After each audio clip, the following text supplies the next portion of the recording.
Okay, so, good question, isn't it? And you could just put, what would I do today if I were ... right? Right. Thank you, Doug. So last week I quoted the Bible, surprisingly, but I quoted the Bible. Ye are gods, and ye are all sons of the Most High. How did that land on you? Wow, you are just so engaged. It's like, I don't know, how did it? It's a good question. How do you feel when you hear you're a God, that you are God? What does it make you feel like, okay? So it's not really just, do you know that you're God, right? It's, are you acting like it? How many of you are acting like you're God? Yeah, I know, and that was a good answer. Yeah, sometimes I am and sometimes I'm not. So I went to New York this week, and here's one way I acted like God. I flew to New York without a ticket to see the Glass Menagerie. I'd asked my husband to get me a house seat, and he tried, and he couldn't because they're sold out. And it's the hardest ticket on Broadway to get, the Glass Menagerie, other than Betrayal with David, what's his head? Daniel Craig, Bond. So, but I didn't want to see Betrayal. I wanted to see the Glass Menagerie. So, but I knew that I was seeing the Glass Menagerie. I didn't go to New York thinking, I want to see the Glass Menagerie. I went to New York saying, I will see the Glass Menagerie. And I will see it on Thursday night because it's the only night I can see it. So I went up to the box office and I said, hi, do you have a seat for tonight? And she went, oh, sweetie. She was so sweet, this woman. She said, oh, sweetie, I just gave away the last house seats that were released. She said, you should have come an hour ago. I said, I just flew in. She said, you just flew in? You flew here to see the Glass Menagerie? I said, well, not really. I flew here to give a lecture, but I wanted to see the Glass Menagerie tonight. She went, oh. She said, well, I have a seat really way up in the back. I said, no, I don't see shows that way. I said, no. I know who I am, and God doesn't sit in the balcony. So God only sits in the balcony when God doesn't know who God is. So I said, no, I can't do that. And she said, well, they're all good seats in the house. I said, oh, I know. I said, I remember when I played this theater, I put my parents actually in the mezzanine. She went, oh, you played this theater? I said, yeah, with very good Eddie. And we had this lovely chat. And she went, hold on a second. She goes back to the computer and she says, Cherry Jones has seats that she always puts her family in, her friends in. So they stay till like 7, till right before the curtain. She said, let me just check. She calls back, she's like, she goes, she doesn't need them. Hold on. I get the exact seat I would want if I were like going to really say, I want this seat. Right there, right in the mezzanine, 4th row from the front, hanging over, seeing everything. It was unbelievable. And I sat there, and I have to tell you, it is the most breathtaking production of Glass Menagerie ever imagined. And it was reimagined. It was just, oh my God, and I sat there. So why I'm telling you this, other than to gloat over the fact that I got a ticket, is to say that the mind that knows what it wants, but not only knows what it wants, but knows that it has it, is the mind that gets it. That's it, because what are we teaching? The law of attraction.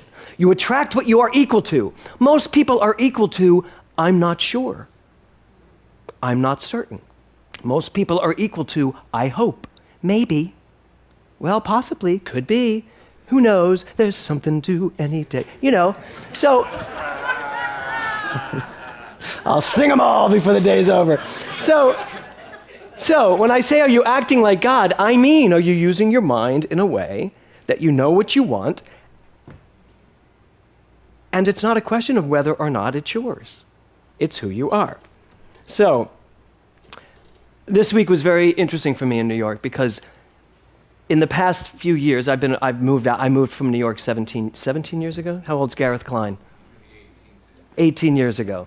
I measured by Gareth's birthdays. So I've been living in LA for 18 years. I moved from New York 18 years ago. Usually when I go back to New York, I go back to memories. Right? And you talked about it, Caressa. I go back to the memories of what it used to be like, and I drive Kevin crazy. Wherever we go, I go, remember when we did this? Remember when we used to go here? When I was 20, I went, and it's like, it's Memory City. Anybody else do that when they go back to New York? I know this row does. Yeah. Or when you go back home, memory, right? I had a very different experience this time. I went to New York, and yes, I had the past pop up occasionally. But suddenly New York was the present to me.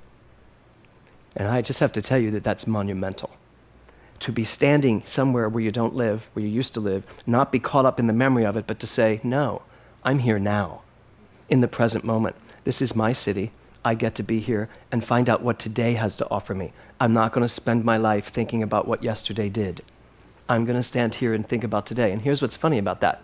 The only people I ran into were people that I actually knew from today. Usually I run into all these people and they're like, oh my God, you're in New York, what's up? Didn't run into anybody I used to know. I only ran into the people on the streets that I actually have relationships right now with. It was really fascinating. So I want to go to these song lyrics for a second. What would I do if I knew that I could not fail? What would you do if you absolutely knew that whatever you did, you could not fail at? It's not just a song lyric. It's an important question. What would I do if I knew I couldn't fail? I really want you to grasp that for a moment.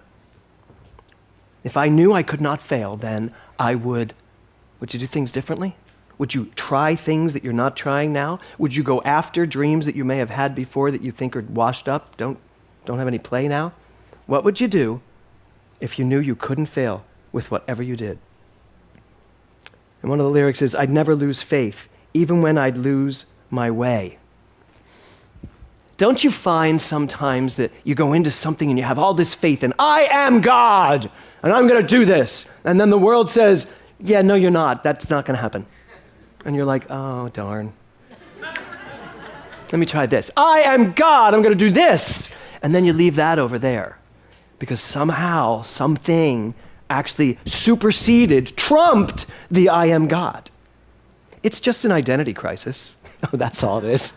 It's just an identity crisis. You don't know who you are. I don't know who I am. I don't know, as it says in the Strong. What if we were all, that went to the wrong lyric. I'd never lose faith even when I'd lost my way. Even when something comes up that maybe looks like it's going to derail me, I can stand in I am God and still proceed.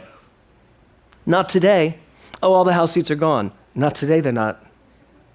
Oh, you can sit in the balcony. Not today, I won't. I know who I am.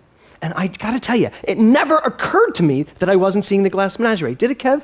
All week I kept saying, get me a house seat. He goes, James, you're not seeing it. You're going to have to wait, right? And you even said to me, he said, it's extended through February. I'm like, I don't want to see it in February. You know?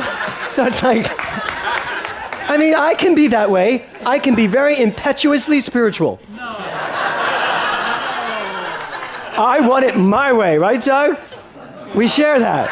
So, I get it. I totally get it. So, how often do you let circumstantial evidence throw you off track? How often do you let circumstances throw you off track? How often do you let the facts of your life throw you off track? How often do you let your history throw you off track? I love what John Livesay. John Livesay gave the most. Is John here today? John.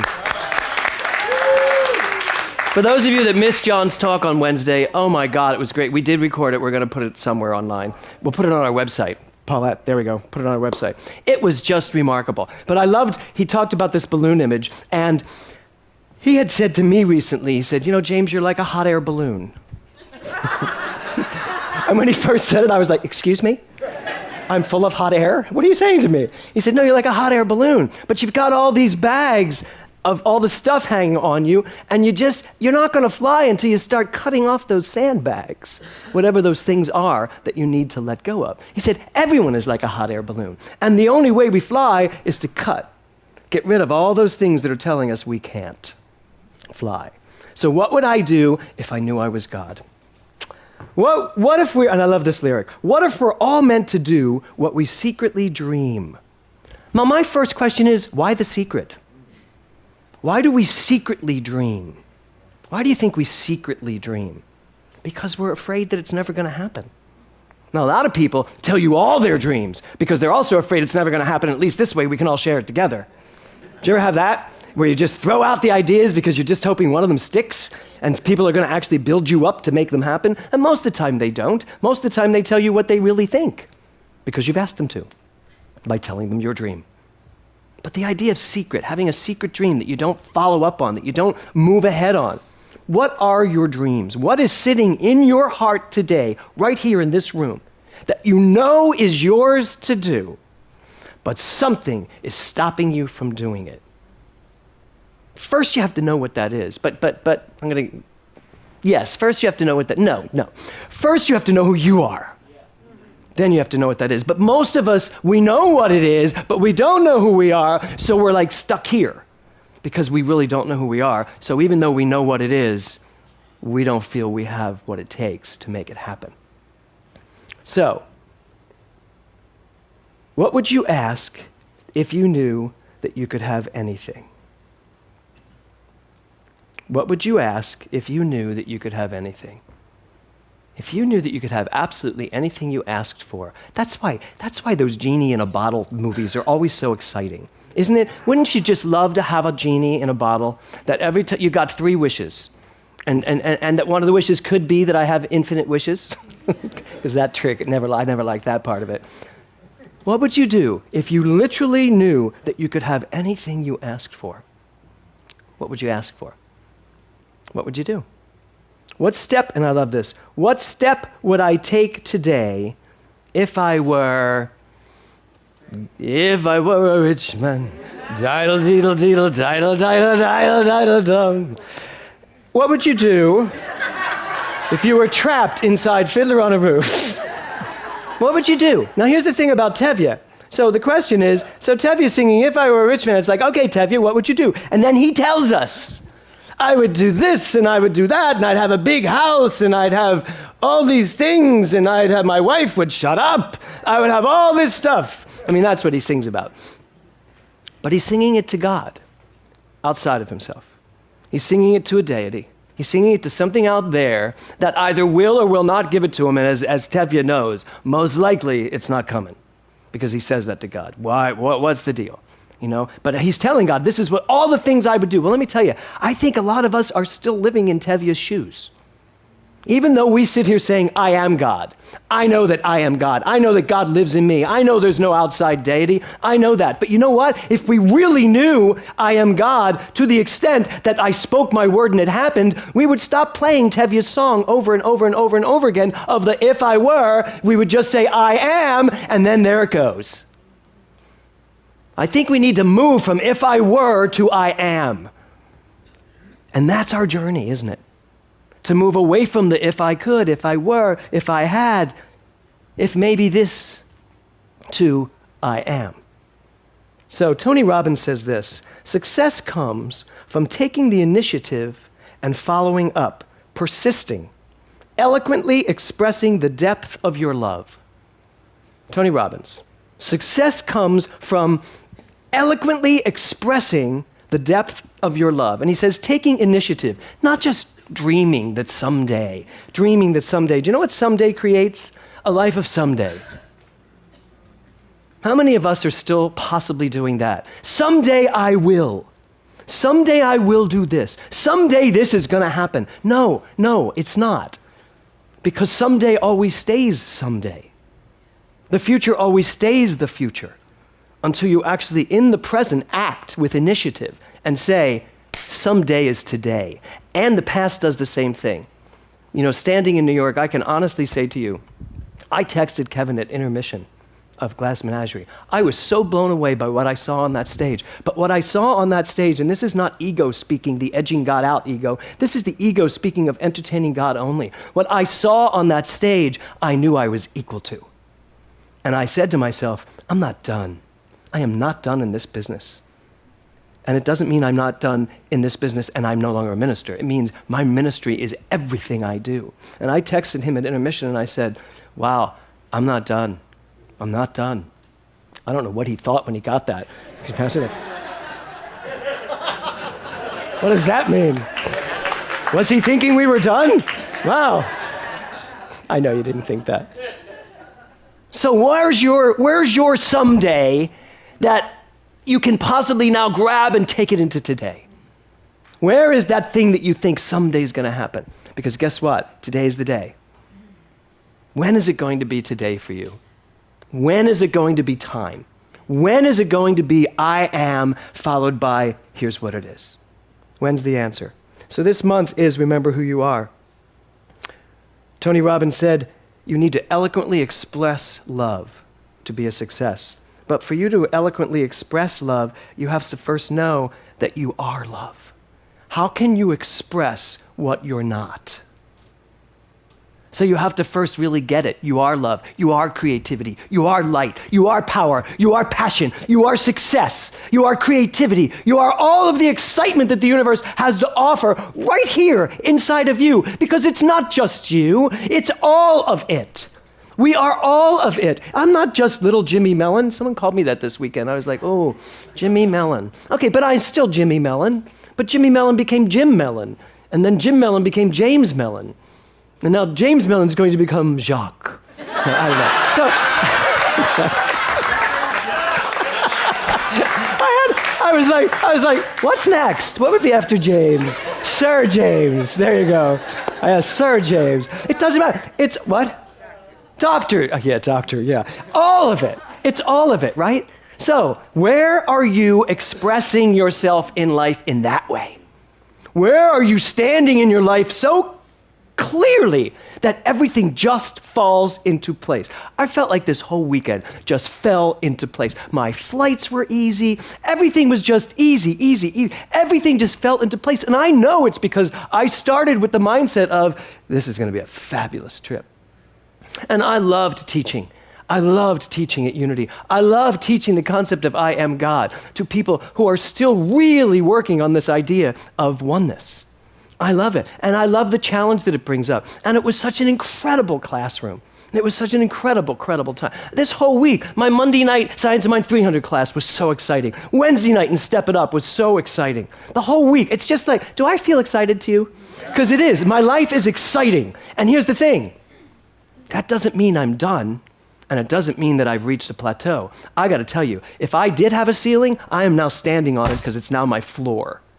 It is time for all of us to not only step it up, unlimited potential, but to step into who we truly are. And I am is a complete sentence, isn't it? Yeah. All of you in CPR? So, how can you express what you are not? How can you express what you are not? Wouldn't that just be called acting? If you're expressing what you're not, wouldn't that just be called acting? It is done unto you as you believe, right? It's not done unto you as you pretend. It is done unto you as you believe. So if you want to express life, if you want to experience all the things that you want out of life, which doesn't mean getting, it means if you want to experience all that you are ready to give life and then sit in the middle of that experience, then you have to believe. You really have to believe and know that you are God, that ye are gods. You have to know it, because when you really, truly know it and don't allow for anything else, life transforms. It just changes. Your success is all wrapped up in nothing more than who you are. Otherwise, your success is wrapped up in chance. So here's your option. You can live a life of decision, intention, clarity, focus, ease, and grace, all those wonderful things that Maria Namath teaches. You can live that life, or you can choose to just throw the feather in the wind and see where it takes you. I don't know about you. I prefer this one. I prefer to state what it is I know to be true and then watch it evolve perfectly. So the end of Tony Robbins' quote, with what simple action could you take today? I love it. It's right on the heels of what you said. What simple action could you take today to produce a new momentum towards success in your life? What simple thing could you do today to produce more momentum? Now, momentum of success is an energy. It's an energetic atmosphere, success is. Created, by the way, by your beliefs. Have you ever had somebody walk into a room and you just know they're successful? Have you ever been around people and you can just feel the success that they exude? I can tell you as a director, I know when an actor walks into my audition with confidence and does what they do. And I also know the actor that walks in and apologizes for themselves the entire audition. Which actor do you think gets hired? Truthfully. You want someone who knows who they are, so that when you give them a direction, they know what to do with it. So there's the point. Are you so steeped in who you are that you walk through life as a success? So, this week, I would like you to play with something for me. I don't usually give homework on a Sunday, but you know what? Today, I'm in real classroom mode. So this week, I really would like you to play with the idea, what if I knew? What if I knew I was God? Would I be doing this? Would I be saying this? Would I be thinking this? Would I be caught up with this interaction? What if I knew? That's your homework for the week. What if I knew? What if you knew? Here's a good question for you. What if you knew that you were about to inherit billions of dollars? Notice I didn't say millions. We can run through those quickly. What would you do? Now, some of you are probably not even contemplating this or even considering this because you know you're not going to inherit $1 million. Why not? Why not? What would you do if you knew that you were about to inherit billions of dollars? What would you do differently in your life right now if you knew that? What would you do if you knew that you were going to live forever? Really live forever. You couldn't get sick, you couldn't die. Nothing was ever going to come into your life or out of your life. You were going to live forever. What would you do? How would you do it differently? So these are important questions to ask because I believe that we are living our lives based on the answers to questions that are no longer relevant. The questions like, what are you going to do for your mortgage next month? That's not really a relevant question to the mind that knows I am God and that answers the question with it, even if the question were to come up to say, why would I even think about that? I know that my finances are secure at all times. So there's your homework for the week. As I was coming out of New York in the car ride back to JFK, I was so awake, so aware. I was just, everything, I had this beautiful music playing in my earphones, and the whole city's going by me, and I was just having this beautiful feeling of oneness. And every person I looked at, I could feel. I saw kids in a playground playing in Queens, and I looked at them and I just said, what are you thinking right now? And I allowed myself to really blend into the world as I kept going through the rest of my day. And then I saw this what are those called, those big signs, those billboards, thank you. And it said this. I looked up and I said, my head is so full, I'm like the Elephant Man. I look up and I see this thing and it says, nothing happens unless first a dream. Isn't that cool? Nothing happens unless first a dream. And first my thought was, oh my God, that's so beautiful. And I'm getting out my iPhone, I'm writing it down, and I went, no, that's not right. It's not nothing happens unless first a dream. It's nothing happens unless first a dreamer. Nothing happens unless there's someone to dream the dream. I dreamed a dream of days gone by. Just couldn't help myself. So, nothing happens unless there is first the dreamer. And then I went, no. I was like, oh my God, no. Nothing happens unless there is something in this universe that is creative enough to at all times be creating, which created that which I am, which created the dreamer, which enables me to dream. And so how do we get from the allness to the individual to the dream? How does it manifest? You got to remember that this is all you. You are all this. You are the dreamer. You are the dream. And there's nothing standing in your way. So then, I look up and I see another one. Getting really close to JFK now, so I'm almost done. And I look up and I see, just because you're a victim doesn't mean you have to suffer. Obviously, it was a law firm advertising that if you're a victim, you don't have to suffer, we can get you money. But I could have jumped out of that car. I was like, yes, it does. If you're a victim, you have to suffer. Sorry. If you're a victim, you have to suffer. If you're not suffering, you're not a victim. So if you're a victim, just by the very nature of the word, you have to be suffering. Yeah. Right? Yeah. So this is what I think of driving to airports. So I say to myself, I'm always saying that you can't be a victim without a perpetrator, but you can't be a victim without the suffering either. So here's what I'm asking. When we suffer things in life, is it possible for us not to go to the definition of victim just because we're suffering? Is it possible for us to still know I am God, regardless of what's going on in my life, and never pick up the moniker of victim? And the answer is yes. And the moment we do that, the suffering has to stop, because suffering can't happen if there's no victim to happen to. And that's how powerful the mind is. That's how we get to use this science. That's how this becomes a practical science that we get to live and breathe in. So, what if you knew that you never had to be a victim again, ever? How would life change? What would you do differently? Someone thanked me after the class and said, I just want to thank you. It was one of the ministers from Unity, and they said, I just want to thank you for thinking out of the box. And I thought about that as I was going home, and I'm like, thinking out of the box. Am I perceived as someone that thinks out of the box? I mean, do people look at me and think, out of the box?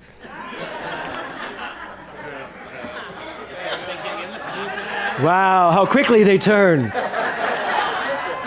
No, I know it is a good thing, and I get that. And you know what? I used to be so proud. Oh, yes, I think out of the box. Yeah. But you know what?